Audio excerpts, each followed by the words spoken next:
ഈ KJS എന്ന് പറയുന്നത് മറ്റേ ലാബല്ലേ? ലാബാണ് കേട്ടോ. ഡോക്ടറെ കാണാൻ വേണ്ടി പോവാണ് മൊയ്തു. അത് എന്തിന്റെ സ്കാൻ ചെയ്തതിന്റെ? ഒരു ജലദോഷം വന്ന് അപ്പോ വയറ് സ്കാൻ ചെയ്യണമെന്നും പറഞ്ഞ് വിട്ടതാണ് ഞാൻ. ഒരു ജലദോഷം വന്നതിന് സ്കാൻ ചെയ്യൊക്കെ വേണോ? എനിക്കറിയാൻ പാടില്ല, ഡോക്ടർ പറഞ്ഞു, ഞാൻ പോയി ചെയ്തു. ഇതിപ്പോ എന്താ പ്രശ്നം എന്നറിയോ? ഞാൻ വേറൊരു അസുഖത്തിനായിട്ട് വേണ്ടി പോയതാണ്. അപ്പൊ ഇവിടുന്ന് തന്നെ സ്കാൻ ചെയ്യണമെന്ന് മൂപ്പർക്ക് വാശി. ഞാൻ ചെയ്തത് വേറൊരു ലാബിൽ നിന്നാണേ. അപ്പൊ ഞാൻ ആ റിസൾട്ട് കാണിച്ചപ്പോ അത് പോരാ. അപ്പൊ അത് ഈ കവറിലിട്ടുള്ള കൊടുത്താൽ ചിലപ്പോ മൂപ്പര് സമ്മതിക്കുമോ എന്ന് ആലോചിച്ചിട്ടാണ് ഞാൻ അങ്ങനെ ഒരു ഐഡിയ പറഞ്ഞത്. അപ്പൊ ഈ കവർ എനിക്കൊന്ന് തരണം. ഞാനത് ഡോക്ടർ ഒന്ന് പോയി കണ്ടിട്ട് വന്നിട്ട് തന്നാ പോരെ? മതി. ചേട്ടനൊന്ന് ഇവിടെ വെയിറ്റ് ചെയ്യും കേട്ടോ. ഭയങ്കര അതൊക്കെ വേണ്ടി വരും ചിലപ്പോ. അങ്ങനെ വിട്ടാ പറ്റില്ലല്ലോ. അതിന്റെ KJS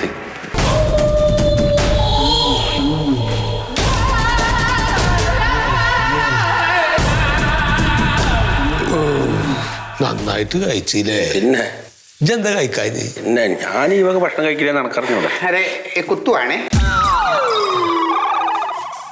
എനിക്ക് വീട്ടിൽ നിന്ന് തരില്ല, അതാ ഈ പുറത്തേക്ക് ഇറങ്ങുമ്പോ ഇതൊക്കെ കഴിക്കണത്.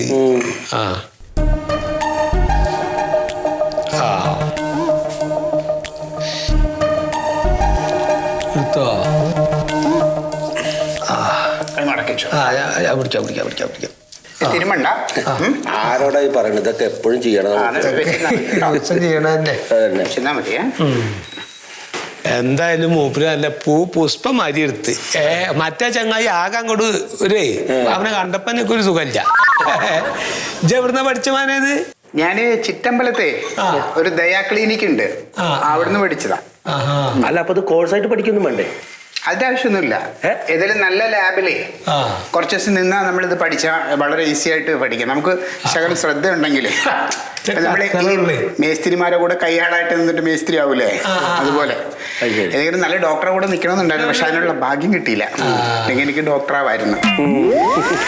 ഇതൊരു തയക്കം ഭയക്കായിരിക്കും. അതൊക്കെ ചെയ്തിട്ട് തയക്കം ഭയക്കണ്ടായാൽ മതി. അപ്പൊ അതങ്ങനെ അങ്ങോട്ട് കിട്ടും. ഇപ്പൊ എന്താ അറിയോ, ഭക്ഷണം കഴിക്കണതിന്റെ മുമ്പ് ഒന്ന് കൊളസ്ട്രോൾ ചെക്ക് ചെയ്തതാണ് നമ്മുടെ വീടിന്റെ അടുത്തുള്ള ലാബിലെ. ഭക്ഷണം കഴിച്ചു കഴിഞ്ഞിട്ട് ഒന്നും കൂടി ചെക്ക് ചെയ്യാൻ നോക്കിയപ്പോ അവനവിടെ ഇല്ല. അതപ്പം ഇങ്ങോട്ട് വന്നത്. ഈ ഭക്ഷണത്തിന് മുമ്പ് ശേഷവും നോക്കണത് ഷുഗറാണ്. ഈ കൊളസ്ട്രോൾ അങ്ങനെ നോക്കേണ്ട കാര്യമില്ല. കണ്ട അല്ല, അങ്ങനെ നോക്കിയോണ്ട് കുഴപ്പമൊന്നുമില്ലല്ലോ. കുഴപ്പമൊന്നുമില്ല, നിങ്ങളുടെ കാശ് പോകും, അത്രല്ലേ ഉള്ളൂ. എന്നാലും ഇക്കാവ് എടുത്തതും സംശയമാണ് മൂപ്പർക്ക്. ഇപ്പൊ ഫസ്റ്റ് ചെക്ക് ചെയ്ത് നോക്കിയപ്പോ 390 മേലെ. അപ്പൊ മൂപ്പർക്ക് രണ്ടാമത് ഭക്ഷണം കഴിച്ചിട്ട് ഒന്ന് ചെക്ക് ചെയ്തേ പറ്റൂ. അല്ല, അതെ ഇങ്ങനെ കഥ പറഞ്ഞിരുന്നാല് നിങ്ങൾക്ക് റിസൾട്ട് വേണ്ടേ? അപ്പൊ ഞാനിതൊന്ന് ടെസ്റ്റ് ചെയ്യാൻ അങ്ങോട്ട് കൊടുക്കട്ടെ. ഒരു മണിക്കൂർ കഴിഞ്ഞ് വന്നാൽ മതി. അല്ല, അത് അങ്ങനെയല്ല. എത്ര പെട്ടെന്ന് ഒരു അരമണിക്കൂർ കൊണ്ട് കിട്ടിയാൽ നമുക്കിത് കിട്ടിയിട്ട് വേണം ഡോക്ടറെ കാണിച്ചിട്ട് പിന്നെ കുടുംബത്ത് പോവാ. ഇത് ഞാനല്ല പരിശോധിക്കണം, അതിന്റെ മെഷീൻസ് ഉണ്ട്. ഒന്ന് സ്പീഡാക്കാം. നിങ്ങൾ പുറത്ത് വെയിറ്റ് ചെയ്തോളൂ.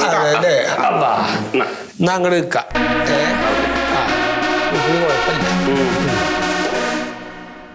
എന്തപ്പോ സുഖം? എന്റെ ചെക്കനെ ഇപ്പൊ വീട്ടിൽ നിന്ന് പറഞ്ഞേക്ക എന്തിനാ സമ്മതിച്ചത് പോവാൻ? ഇവിടെ ഇങ്ങനെ നിന്നിട്ട് എന്താ കാര്യം? അവിടെ പോയ നേരെയായാലോ? അല്ലാതെ ശരിയാണ്. ലാബിലേക്ക് ബ്ലഡ് ടെസ്റ്റ് ചെയ്യാൻ പോയതാ, കൊളസ്ട്രോൾ നോക്കാൻ. എന്റെ രാഘവ അന്ന് 3 ലാബിലാ നടന്ന് ചെക്ക് ചെയ്തിട്ടുണ്ട്. നോക്കുമ്പോ 3 റിസൾട്ട്. അങ്ങനെ വേരിയേഷൻ കാണിക്കുന്നുണ്ടെങ്കിൽ സൂക്ഷിക്കണം. അല്ല, പറഞ്ഞ പോലെ രാഘവൻ ഗവൺമെന്റ് ഹോസ്പിറ്റൽ അറ്റൻഡർ ആയിരുന്നല്ലോ. അല്ല രാഘവ, ഇതിപ്പോ എന്താണ് ഈ ഒരേ സമയത്ത് തന്നെ ഈ 3 റിസൾട്ട് കിട്ടുന്നത്? കൊളസ്ട്രോൾ ഒരേ ദിവസം തന്നെ മാറി മാറി വരുന്നുണ്ടെങ്കിൽ അത് മറ്റേ തന്നെയാണ് ക്യാൻസർ. എന്താ രാഘവ ഈ പറയുന്നത്? എന്നാ പിന്നെ അത് എന്താ നിങ്ങൾ ഈ ആവശ്യമില്ലാണ്ട് ഓരോ തത്വം പറഞ്ഞല്ലോ. കേട്ടാൽ മതി. എത്ര സംശയമുള്ള ആളാണ്. അതെ, ഇപ്രാവശ്യം നിങ്ങളെ മരുന്ന് ഒരുപാട് എഴുതിയിരിക്കണം ഞാൻ. ഒന്നും വന്നിട്ടില്ല. ട്രിപ്പൊക്കെ ഒന്ന് പ്ലാൻ ചെയ്തോളി. മലേഷ്യയോ മണാലിയോ എവിടെങ്കിലൊക്കെ ആയിക്കോട്ടെ. ശരി. എന്നാൽ നമ്മുടെ മെഡിക്കൽ ട്രിപ്പ് രാജേഷ വിളിച്ചതേ. സാർ ശരിക്കും ആഗ്രഹിച്ചിട്ടാണ് ഡോക്ടറായത്? എൻ്റെ ഉമ്മാന്റെ ബാപ്പന്റെ ആഗ്രഹമാണ് ഞാൻ ഡോക്ടറായത്. എനിക്ക് ശരിക്കുള്ള ആഗ്രഹം എന്താണെന്നറിയോ? ഈ നോട്ടടിക്കണ കമ്പനി ഇല്ലേ, അവിടുത്തെ മിസ്സിന് ഓപ്പറേറ്റർ ആവാൻ എനിക്കിഷ്ടം. ഏതാണ്ട് ഇപ്പൊ അതുപോലെയൊക്കെ തന്നെയാ. അല്ല സാറേ ഇത് സ്റ്റോക്ക് എല്ലാം കറക്റ്റാന്ന് പറയായിരുന്നു. ആ നീഡിൽ കുറച്ചുകൂടി എഴുതി വെച്ചോ, നീഡിൽ കുറവാ. ആ സത്യശീല ഇരിക്കി. റിപ്പോർട്ട് കിട്ടിയോ? എടേ KJS. ഇത് നോക്കണമെന്നില്ല, കറക്റ്റ് ആയിരിക്കും. എന്നാലും നമുക്ക് നോക്കാം അല്ലേ?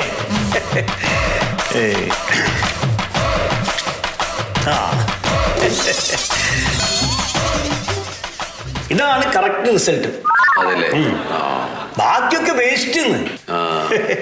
അപ്പൊ ഡോക്ടറെ നേരത്തെ കാണിച്ചിട്ടുള്ള റിസൾട്ടും ഇതും തമ്മിൽ നല്ല മാറ്റമുണ്ട്. പിന്നെ ആന അണ്ണാങ്കോട്ടെ മാറ്റല്ലേ? അപ്പൊ ഞാൻ 2 ഗുളിക ചെയ്തു. 2 ആഴ്ച കഴിഞ്ഞിട്ട് എന്നെ ഒന്നുകൂടി കാണിക്കണം. അപ്പൊ ഇനി ആരെങ്കിലും ഒക്കെ ഇങ്ങനെ ഇത് ചെയ്യണുണ്ട് പറഞ്ഞ ഇവിടെ തന്നെ പോയി ചെയ്യാന്ന് പറഞ്ഞാൽ അതാണല്ലോ വേണ്ടിയത്. ശരിയാ. ഈ ഗുളിക വാങ്ങി കഴിക്കാം. ഇത് എന്നാ പിന്നെ അങ്ങനെ ആവട്ടെ കേട്ടോ. അല്ല നമുക്കേ ഒരു CT സ്കാൻ ചെയ്യേണ്ട നിർബന്ധമാണെന്ന് തോന്നുന്നു. സാർ എന്ത് പറയണ? വയറിന് CT സ്കാൻ ഒക്കെ എടുക്കണം. അല്ല ഓർമ്മശക്തി പോണ്ട് സത്യശീലന്. ഇപ്പോഴും ഫീസ് തരാൻ മറന്നില്ലേ?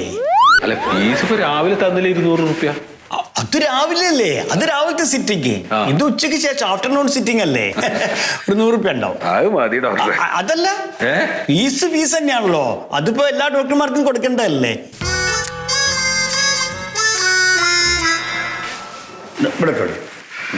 നീ ഒരു പ്രാക്ക് വേണ്ട. എന്നാ ശരി. അപ്പൊ 2 ആഴ്ച കഴിഞ്ഞിട്ട് വരും കേട്ടോ. 2 ആഴ്ച കഴിഞ്ഞിട്ട് വരണോ വരണ്ടേ എന്നുള്ളത് ഞാനൊന്ന് ആലോചിക്കട്ടെ. അല്ല ആലോചിക്കണ്ട കേട്ടോ. വീണ്ടും അതൊരു മരുന്ന് ചെയ്ത് തരാം ഞാൻ. നമുക്ക് എവിടെയെങ്കിലും വെച്ചിട്ടൊക്കെ കാണാം. മൂപ്പര പോക്കിൽ എന്തോ ഒരു കുഴപ്പം തോന്നി ഞങ്ങക്ക്. എന്തോ ഇനി വരില്ലാന്ന് എന്തെങ്കിലും ധ്വനിയുണ്ടോ? ധ്വനിയല്ല, പുള്ളി വരില്ല ഇനി. അതിന് മാത്രം ഇപ്പൊ ഞാനെന്താ പറഞ്ഞേ? അതാറന്നാലേ വെറുതെ ഒരു സംശയം പറഞ്ഞല്ലേ ഉള്ളൂ. ഒരു സംശയം പറഞ്ഞതല്ലേ, ഡോക്ടറെ കണ്ടിട്ട് മതി. നീ വെറുതെ കുട്ടികളെ പോലെ കളിക്കാൻ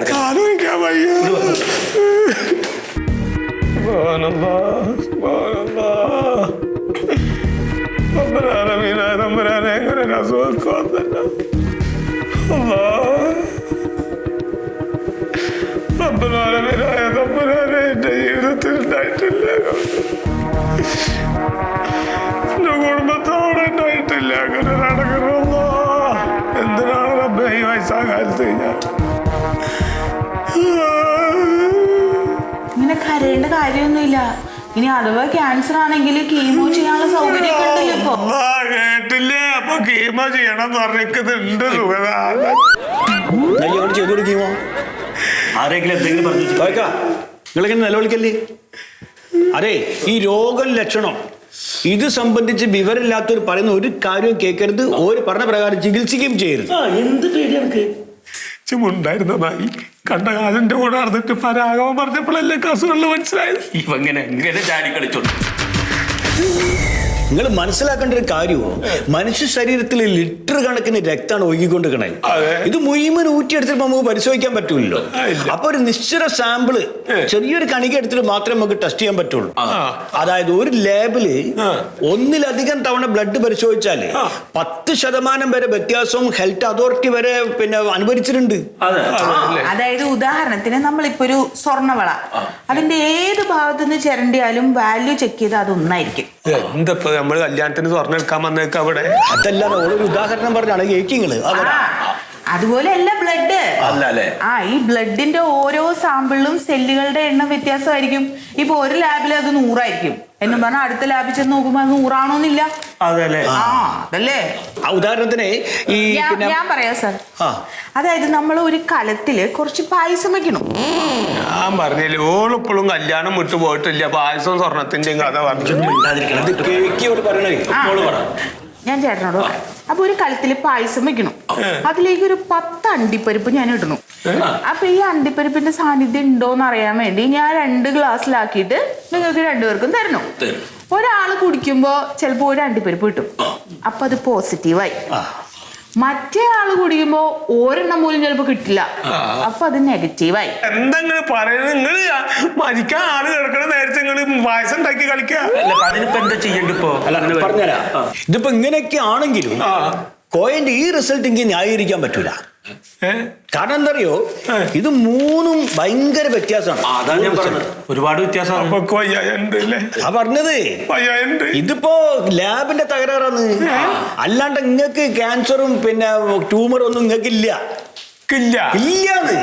അവരുടെ കുഴപ്പ ഇത് ലാബിന്റെ കുഴപ്പല്ലേ ഇത്? അല്ലാ എന്റെ മോയത് ഡോക്ടറെ, ഞാനതന്നെ ആലോചിക്കണം. എന്റെ കുടുംബത്തിൽ അങ്ങനെ ഒരു ആലാക്കൽ അസുഖം ഒരാൾക്ക് ഉണ്ടായിട്ടില്ല. അതല്ലേ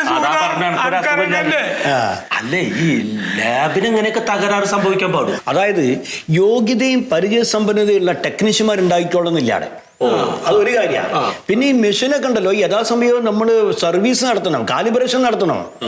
പിന്നെ എക്സ്പയറി കഴിഞ്ഞ റീ ഏജന്റുകളായിരിക്കും അവിടെ ഉപയോഗിക്കുന്നത്. അല്ല, അപ്പൊ അങ്ങനെയൊക്കെ പ്രശ്നങ്ങൾ ഉള്ളിടത്തുനിന്ന് കിട്ടിയ റിസൾട്ട് പ്രകാരമല്ലേ ഇപ്പൊ നിങ്ങൾക്ക് ഞങ്ങളെ പരിശോധിക്കണത്? അപ്പൊ ഞങ്ങളുടെ ജീവനൊന്നും ഒരു വിലയില്ലേ? അല്ല ഡോക്ടറെ, അങ്ങനെ വെച്ചപ്പോ ഒരു ലാബ് തുടങ്ങുമ്പോ ആ ലാബിന് വേണ്ടത്ര യോഗ്യത ഉണ്ടോ എന്നുള്ളതൊക്കെ സർക്കാർ പരിശോധിക്കണ്ടല്ലേ? വേണോ? ഒരു ലാബ് തുടങ്ങുമ്പോ അതിന്റെ ഇൻഫ്രാസ്ട്രക്ചർ, അവിടുത്തെ ഉപകരണങ്ങളുടെ പ്രവർത്തനക്ഷമത, അവിടുത്തെ ടെക്നീഷ്യന്മാരുടെ യോഗ്യത, ഇതൊക്കെ നോക്കിയിട്ടാണ് ഒരു ലാബ് തുടങ്ങാൻ അനുവാദം കൊടുക്കുന്നത്. പക്ഷെ ഇപ്പൊ അങ്ങനെയൊന്നും ഇല്ലാട്ടോ. സത്യത്തിൽ സർക്കാർ ഇതിനെതിരെ നടപടി എടുക്കേണ്ടതാണ്. അതൊന്നും ഇല്ലാത്തതുകൊണ്ട് മുട്ടിന് ഇപ്പൊ എല്ലാരും ലാബ് തുടങ്ങാ, കോഴിക്കോട് തുടങ്ങും പോലെ. അല്ല സാറേ, നാട്ടിലുള്ള ലാബ് മുഴുവൻ എങ്ങനെയാണെങ്കിലേ ഇതിൽ നല്ല ലാബ് ഏതാന്ന് ഞങ്ങൾ സാധാരണക്കാരെങ്ങനെ തിരിച്ചറിയാ? അതായത് ഇങ്ങനെ മോശം ലാബുകളിൽ പോയിട്ട് നിങ്ങൾ പെടാതിരിക്കാൻ വേണ്ടിയിട്ടാണ് ഞങ്ങൾ ഡോക്ടർമാർ ചില ലാബുകളുടെ പേരങ്ങനെ നിർദ്ദേശിക്കണം.